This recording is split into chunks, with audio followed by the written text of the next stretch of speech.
โคเว้ยหันเลยสุโคภาษาไทย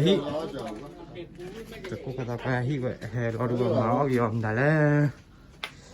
อ๋อพวกไม่แต่เลยค่าดอกเบอร์เลยพันนี่กูพูดได้ก่อนเลยแล้วล่ะมันนับพันที่เดียวอะไรล่ะพูด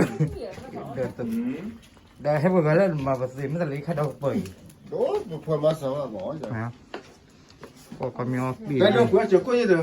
คล้องฮะอ๋อคุณรู้คุณน้องก่อนเลยเขาเรียกสุโคเชียร์กันมาตั้มมาพอมันตั้มมาผมบ่าผมก็สุโคชัดเซิร์ฟเฟลอร์เด้อเราเปิดดอเด้อชัดเซิร์ฟเฟลอร์เด้อตักเพิ่มมูลไหมอ่ะมันจะเลยค่าเปิดด้วยฝาก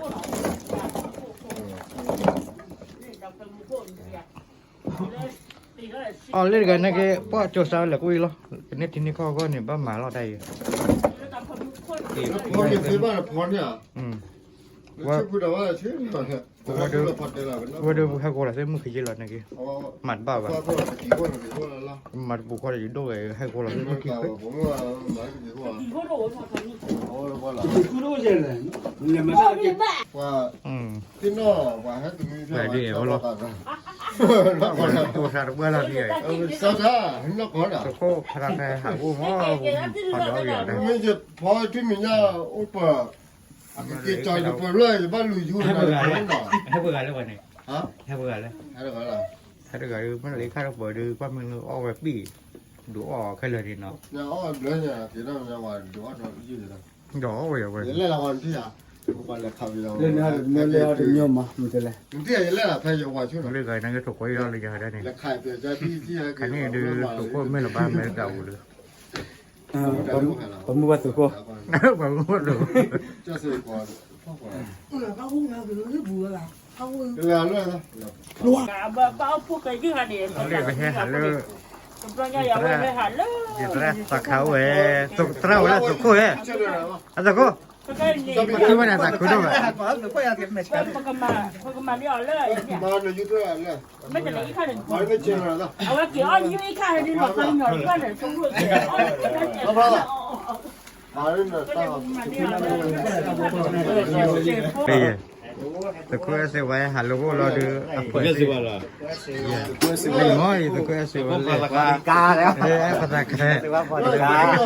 ตาเป็นนอกไหนล่ะก็ได้มีมากอโพลีให้หาลูกพันเน่เลยคุยสักว่าเข้าไปได้เลยไม่ต้องแค่เปิดก็มีออเปิดสิแล้วเลยอโพลีมั้งเลยเลยนะว่าเป็นคนที่แต่ไม่ไหวไอ้เด้อแต่ไม่ไหวไอ้เด้อจานาว่าใคร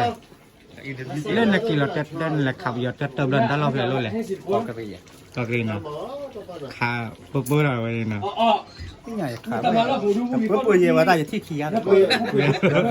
ที่ขี้อะไรบลานะเดี๋ยวน่าว่าเลยปอตรีมาอย่างนี้ที่อะไรได้ไหมเนี่ยก็เลยที่ขี้อะไรที่อะไรเบลที่อะไรมามันอะไร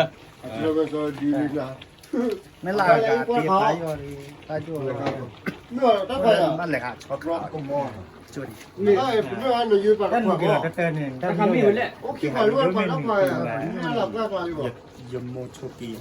โอ้โหเลยนั่นน่ะแต่จะเป็นยังไงยมโมแต่บางวันพอดีเมื่อวันแยกกี่บางวันแต่วันแยกกี่เราคิดแต่เราในเราอีกกี่คือเราเราคิดชิลาสามเดือน